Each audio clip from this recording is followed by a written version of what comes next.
What do you say, guys? I think it's time that we drive the Retro Fox and we beat the hell out of it. It is just time. I've been itching.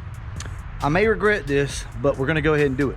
First off though, let's talk about the tune situation on it. So we've had about 3 revisions on the tune. I have checked AFR and it seems to be spot on, to be honest with you. Timing's very low on the car. Now it's a little damp, but the road should be good. Either way, with all that being said, let's go ahead and get started.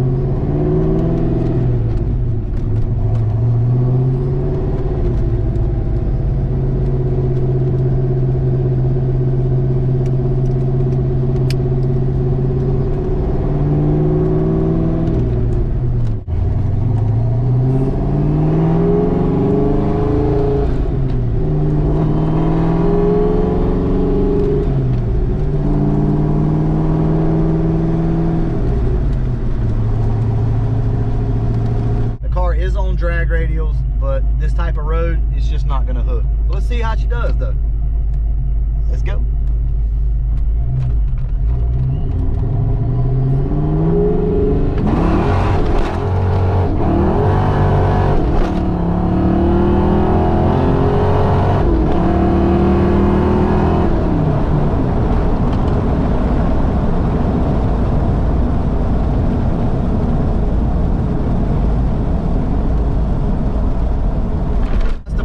Really hit the car and tried to stay in it. Second gear was on the rev limiter, so we had to short shift it and go to third, but the car seemed to do good as far as I can tell anyway. Air fuel was about perfect, honestly, about around 11.2 or so, something like that. Guys, I don't know what else you could really ask for, but with that being said, let's go ahead and drive it a little bit more and make sure everything is good.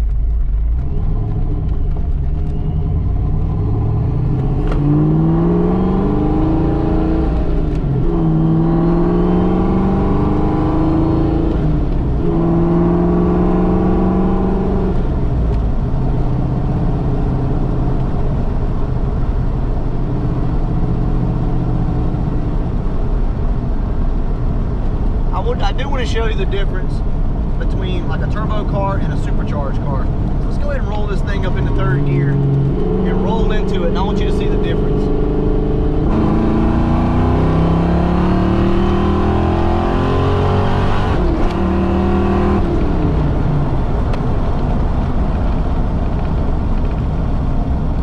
Okay, so let's talk about that for a second. What you saw there was the car hit pretty good, took the throttle, but it gradually just started to gain more and more momentum, horsepower if you will. The way a centrifugal works is obviously a lot different than a turbo. A turbo is not going to have that grunt, and then it's just all going to come in at one time and you've got pretty much max boost. With a centrifugal supercharger, it doesn't work that way. So it really, in a sense, helps you out on the street if you're trying to hook, if you're fighting, wheel spin. To where a turbo car, if you can make it hook when the power comes in, you better hold on. But I really like the difference between the two. They're both completely different cars.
need better footage, I'd like to give you better footage, but until we can get someone free to help video, I think this kind of gives you a little bit of a taste of what the car can do. And like I said, I'm actually very impressed with it. Very impressed. I think the first order of business for this car, once we, you know, get it right, finish getting it tuned, move the timing up a little bit. This car is actually still low on timing. Once we do all those things, I think the first order of business is to run Papa T's car. I think that's going to be a good race. His car hooks way better than this car, so it's probably going to outrun me.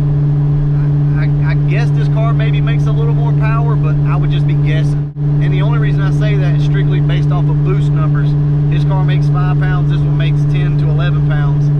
So they're close. He's got a little more motor. I don't know, we'll see. One thing that I will say that I like about the supercharger is you don't immediately make full boost. We talked about that earlier, but like typically you're gonna make about 5 pounds of boost until about 3,500, 4,500, somewhere in there. Then you're gonna start to really make more boost. That honestly helps a street car. If you're fighting traction, it's definitely gonna help you a lot. So I think a supercharger, you should have a little more motor. Like if you want to have low end, don't rely on the supercharger to have your low end power. I'd like to give you guys a little tip. I know this is the end of the video and this is very obvious, but anytime you take your car down the road like we did and you beat on it, as we like to call it, it's best to come back and immediately pop the hood and check things out. Now, if your car is tried and true, you probably don't have to worry about that. But for me, with this being a relatively new build, I always need to keep check on things. I had a belt situation that kept arising, and I think I got all that sorted out. So that was one of the main things I wanted to check here. That looks good. No leaks, no drips. I'm not really seeing anything out of the ordinary with the car. So I'm very, very pleased about that. But always just look your car over before and afterwards, especially on a new build. Also, if you guys are interested, I'm going to be doing a video here real soon comparing the two cars. Not so much horsepower, but comparing my experience with them and what I like about each one and what I dislike about each one. If you guys don't know, 347 turbocharged, stock bottom end 302 supercharged, both 5-speed cars. And I'll go through all that with you guys, the ins and outs. If you're interested, let me know down below. We'll go ahead and get that video taken care of as well. All right, guys, I'm gonna go ahead and wrap this video up again. And as always, thanks for watching.